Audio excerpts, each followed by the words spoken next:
നമസ്കാരം, ഞാൻ ഡോക്ടർ ലിഷ. ഞാൻ SUT പട്ടം സൂപ്പർ സ്പെഷ്യാലിറ്റി ഹോസ്പിറ്റലിലെ പ്ലാസ്റ്റിക് ആൻഡ് റീകൺസ്ട്രക്റ്റീവ് സർജനാണ്.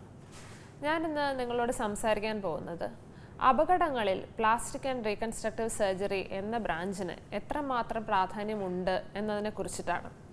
സാധാരണ ജനങ്ങൾക്കെല്ലാം അറിയാവുന്ന ഒരു കാര്യം, പ്ലാസ്റ്റിക് സർജറി എന്ന് പറയുന്ന ബ്രാഞ്ചിലുള്ളത് സൗന്ദര്യവർദ്ധക ശസ്ത്രക്രിയകളാണ് എന്നുള്ളതാണ്.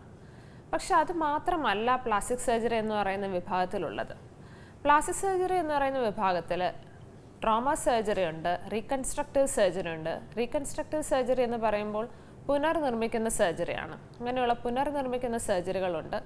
മൈക്രോവാസ്കുലർ സർജറി ഉണ്ട്, അതായത് വളരെ ചെറിയ രക്തക്കുഴലുകൾ തമ്മിൽ യോജിപ്പിക്കുന്ന മൈക്രോവാസ്കുലർ സർജറി ഉണ്ട്. പൊള്ളലേറ്റവരെ ചികിത്സിക്കുന്ന പൊള്ളലേറ്റവരുടെ ശസ്ത്രക്രിയകൾ ചെയ്യുന്നതുണ്ട്. അതുകൂടാതെ കോസ്മെറ്റിക് സർജറികളും ഉണ്ട്. അപ്പോൾ അപകടങ്ങളിൽ പ്ലാസ്റ്റിക് സർജറിക്ക് വളരെ പ്രധാനപ്പെട്ട ഒരു റോളുണ്ട്. എന്തൊക്കെയാണത്? ആദ്യം നമുക്ക് ചെറിയ ചെറിയ അപകടങ്ങളിൽ നിന്ന് തുടങ്ങാം. കുട്ടികൾ ഓടുമ്പോൾ വീഴുന്നു, നെറ്റി മുറിയുന്നു, താടി മുറിയുന്നു, ചുണ്ട് മുറിയുന്നു, അല്ലെങ്കിൽ വലിയവരാകട്ടെ എവിടെയെങ്കിലും തലയിടിക്കുന്നു, ചെറിയ ചെറിയ മുറിവുകൾ വരുന്നു.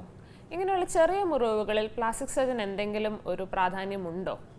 അതുണ്ടോ ഇല്ലയോ എന്നുള്ളത് നിങ്ങൾ ആ മുറിവ് ഉണ്ടാക്കുന്ന മുറിപ്പാടിനെ കുറിച്ച്, സ്കാറിനെ കുറിച്ച് എത്രമാത്രം കൺസേൺഡ് ആണ് എന്നുള്ളതനുസരിച്ചിട്ടാണ് ഇരിക്കുന്നത്.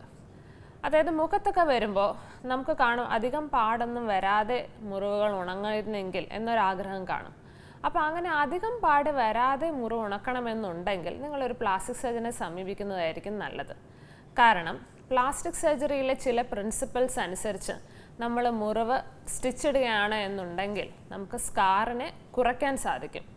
സ്കാറിനെ പൂർണ്ണമായി ഒഴിവാക്കി മാജിക് ഒന്നും കാണിക്കാൻ നമുക്ക് സാധിക്കില്ല. എങ്കിലും സ്കാർ ഒരു നേർത്ത വര പോലെ ആക്കുക, തീരെ ചെറുതാക്കുക, പെട്ടെന്ന് ശ്രദ്ധിക്കുന്ന രീതിയിലല്ലാതെ വരുത്തുക, അങ്ങനെയുള്ള കാര്യങ്ങൾ ചെയ്യണം എന്നുണ്ടെങ്കിൽ നിങ്ങളൊരു പ്ലാസ്റ്റിക് സർജനെ ആവശ്യപ്പെടേണ്ടതാണ്. അതുപോലെ മുഖത്തൊക്കെ വരുന്ന മുറിവുകൾ, നമുക്കറിയാം മുഖത്ത് കണ്ണ്, മൂക്ക്, ചുണ്ട്, പിരികം, ഒരുപാട് സാധനങ്ങളുണ്ട്. അപ്പോൾ ഇതിൻ്റെയൊക്കെ അടുത്ത് മുറിവുകൾ വരുമ്പോൾ എന്താണ് അതിൻ്റെ ഒരു പ്രാധാന്യം? കണ്ണിൻ്റെ താഴേക്ക് ഒരു മുറിവ് വരുമ്പോൾ അത് വെറുതെ തുന്നിയാൽ ഒരുപക്ഷെ കണ്ണിങ്ങനെ താഴോട്ട് വലിഞ്ഞു പോവുക, അല്ലെങ്കിൽ ചുണ്ടിൻ്റെ അടുത്തുള്ള മുറിവ് വരുമ്പോൾ അത് വെറുതെ തുന്നിയാൽ ചുണ്ടിൻ്റെ ഷേപ്പ് മാറിപ്പോവുക, പിരികത്തൊരു മുറിവ് വരുമ്പോൾ അതിൽ മുടി വളരാതിരിക്കുക. നമ്മൾ ഒരുപാട് സിനിമകളിൽ വില്ലന്മാർക്കൊക്കെ ഐബ്രോയിലൊരു കട്ട് കിടക്കുന്നത് നമ്മൾ കണ്ടിട്ടുണ്ട്. അപ്പോൾ അങ്ങനെയുള്ള പ്രധാനപ്പെട്ട കണ്ണ്, ചുണ്ട്, മൂക്ക് ഇതുപോലെയുള്ള അവയവങ്ങളുടെ അടുത്ത് മുറിവ് വരുമ്പോൾ അതൊരു പ്ലാസ്റ്റിക് സർജനെ കാണിക്കുന്നതായിരിക്കും ഭേദം. കാരണം ഞാൻ മുന്നേ പറഞ്ഞ പോലെ കണ്ണ് താഴേക്ക് വലിയുന്നതും ഐബ്രോയിലൊരു കട്ട് വീഴുന്നതും ഒക്കെ കുറയ്ക്കാനായിട്ട് നിങ്ങൾക്ക് സാധിക്കും. അതുപോലെ ചെറിയ ചെറിയ മുറിവുകൾ വിരലുകളിൽ പറ്റുമ്പോൾ പോലും നിങ്ങൾ സമീപിക്കേണ്ടത് ഒരു പ്ലാസ്റ്റിക് സർജനെയാണ്. കാരണം വിരലുകൾ കാഴ്ചയിൽ ചെറുതാണെങ്കിലും നമുക്ക് ദൈനംദിന ജീവിതത്തിലും നമുക്ക് കമ്പ്യൂട്ടർ യൂസ് ചെയ്യുന്നതിലും ഫോൺ യൂസ് ചെയ്യുന്നതിലെല്ലാം വളരെ പ്രധാനമാണ്. അപ്പോൾ ഈ വിരലുകൾ, അതിൽ എല്ലുകൾ മാത്രമല്ല, അതിൽ ഞരമ്പുകളുണ്ട്, ചലനവള്ളികളുണ്ട്, രക്തക്കുഴലുകളുണ്ട്. അപ്പോൾ ചിലപ്പോൾ മുറിവ് ഒരു ചെറിയ മുറിവായിരിക്കാം, നമ്മൾ എന്തെങ്കിലും അരിയുമ്പോഴോ വല്ലതും സംഭവിക്കുന്ന ഒരു ചെറിയ മുറിവായിരിക്കാം. പക്ഷെ ആ ചെറിയ മുറിവിലൂടെ നിങ്ങളുടെ ചലനവള്ളി മുറിഞ്ഞു പോയിട്ടുണ്ട് എന്നുണ്ടെങ്കിൽ അത് റിപ്പയർ ചെയ്യുന്നത് ഒരു പ്ലാസ്റ്റിക് സർജനാണ്. അപ്പോൾ വിരലുകളിലെ മുറിവുകൾ, നഖങ്ങളിലെ മുറിവുകൾ, അതായത് വാതിലൊക്കെ വലിച്ചടയ്ക്കുന്നു. കുട്ടികൾ പലരും വാതിൽ ദേഷ്യത്തിൽ വലിച്ചടച്ച് വിരൽ അതിൻ്റെ ഇടയിലായിപ്പോയി നഖം അടർന്നു പോവുക, നഖം മുറിഞ്ഞു പോവുക, അങ്ങനെയൊക്കെ സംഭവിക്കും. അങ്ങനെയെല്ലാം സംഭവിക്കുമ്പോഴും നിങ്ങൾ ആവശ്യപ്പെടേണ്ടത് ഒരു പ്ലാസ്റ്റിക് സർജനെയാണ്. കാരണം നഖം എടുത്ത് കളയുക എന്നുള്ളതായിരുന്നു പണ്ടത്തെ ഒരു രീതി. പക്ഷേ നഖം തിരിച്ചു വെച്ച് പഴയ വിരൽ പോലെ ആക്കുക എന്നുള്ളതാണ് പുതിയ രീതി. അപ്പോൾ അതിനായിട്ട് നിങ്ങളൊരു പ്ലാസ്റ്റിക് സർജനെ സമീപിക്കുക. അപ്പം അങ്ങനെയുള്ള ചെറിയ ചെറിയ അപകടങ്ങൾ. ഇനി വലിയ വലിയ അപകടങ്ങളിൽ എന്താണ് പ്ലാസ്റ്റിക് സർജൻ്റെ റോള്? വലിയ വലിയ അപകടങ്ങൾ സംഭവിക്കുമ്പോൾ, റോഡിൽ സംഭവിക്കുന്ന ബൈക്ക് അപകടങ്ങൾ, കാർ അപകടങ്ങൾ, ഇങ്ങനെയുള്ളതൊക്കെ സംഭവിക്കുമ്പോൾ നമുക്കറിയാം വലിയ വലിയ മുറിവുകളുണ്ടാവും. അപ്പോൾ വലിയ വലിയ മുറിവുകളിൽ ദശയില്ലാതെ വരിക, ചതഞ്ഞരഞ്ഞു പോവുക, തൊലിയില്ലാത്ത സ്ഥലം വരിക, ഇങ്ങനെയൊക്കെ വരുമ്പോൾ നമുക്ക് വെറുതെ അത് തുന്നി അടയ്ക്കാൻ സാധിക്കില്ല. അവിടെ പ്ലാസ്റ്റിക് സർജൻ ഒരു റോളുണ്ട്. അപ്പോൾ വലിയ വലിയ മുറിവ് ഉണ്ടാകുമ്പോൾ ആ മുറിവിനെ അടയ്ക്കാനായിട്ട് നമുക്ക് ശരീരത്തിൻ്റെ മറ്റൊരു ഭാഗത്ത് നിന്ന് ദശയും തൊലിയും അല്ലെങ്കിൽ മസിലോ എടുത്തുകൊണ്ട് വന്ന് ആ ഡിഫക്റ്റുള്ള ഭാഗത്ത് വെച്ച് അങ്ങനെ നമുക്ക് ആ മുറിവിനെ ഉണക്കാൻ സാധിക്കും. അങ്ങനെ മറ്റൊരു ഭാഗത്ത് നിന്ന് നമ്മൾ ദശ എടുത്തുകൊണ്ട് വരുമ്പോൾ ആ ഭാഗത്തെ രക്തക്കുഴലോട് കൂടിയാണ് നമ്മൾ എടുത്തുകൊണ്ട് വരുന്നത്.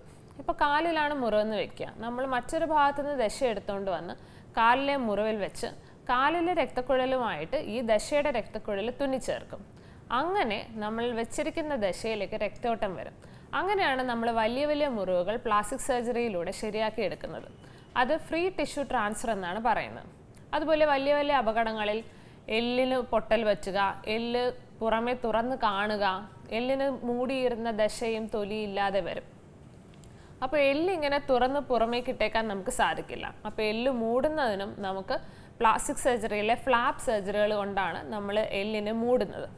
പിന്നെ അതിനേക്കാളും വലിയ അപകടങ്ങളായിട്ടുള്ള ട്രെയിൻ തട്ടിയുള്ള അപകടങ്ങൾ, അല്ലെങ്കിൽ വലിയ വലിയ മെഷീനകത്ത് കൈ പെട്ടുപോവുക, കൈ വിട്ടുപോവുക, കാല് വിട്ടുപോവുക, ശരീരത്തിൽ നിന്ന് വേർപെട്ട് പോവുക, അല്ലെങ്കിൽ ഒരു വിരൽ കയ്യിൽ നിന്ന് വേർപെട്ട് പോവുക, ഇങ്ങനെയുള്ള അപകടങ്ങൾ സംഭവിക്കുമ്പോൾ പ്ലാസ്റ്റിക് സർജനാണ് ആ വേർപെട്ട് പോയ ഭാഗത്തിനെ തിരിച്ച് നിങ്ങളുടെ ശരീരത്തിലേക്ക് ഘടിപ്പിക്കുന്നത്. കൈ വിട്ടു പോകുമ്പോഴും അല്ലെങ്കിൽ കാൽ വിട്ടു പോകുമ്പോഴും അതിൻ്റെ എല്ല് ചേർക്കുന്നത് ഓർത്തോപെഡിക്സിലെ ഡോക്ടർമാരാണ്, എല്ല് വിഭാഗത്തിലെ ഡോക്ടർമാർ. അതിനുശേഷം കയ്യിലെയോ കാലിലെയോ ഞരമ്പുകളും രക്തക്കുഴലുകളും മസിലുകളും ചലനവള്ളികളും എല്ലാം ചേർത്ത് കിട്ടുന്നത് ഒരു പ്ലാസ്റ്റിക് സർജനാണ്.